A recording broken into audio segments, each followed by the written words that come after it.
If you are getting this error in command prompt, ADB is not recognized as an internal or external command, operable program, or batch file.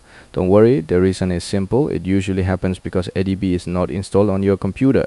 So in this video, I'll show you the quickest way to fix it. First, open your browser and search for Android SDK platform tools.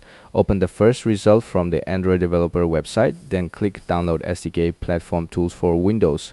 Check the terms and conditions box and click download. Once the download is finished, extract the zip file. You will see a folder called platform tools. Open this folder, then click the address bar and type cmd. This will open command prompt directly inside the platform tools folder. Now type the command ADB devices. The first time you run this command, Windows security may ask you to allow ADB.exe. Just click allow access. Now if you see list of devices attached, that means ADB is working perfectly, and now you can run commands like ADB pulls ESD card. As you can see, the command is now working and the error ADB is not recognized is completely fixed. So that's it for this quick tutorial.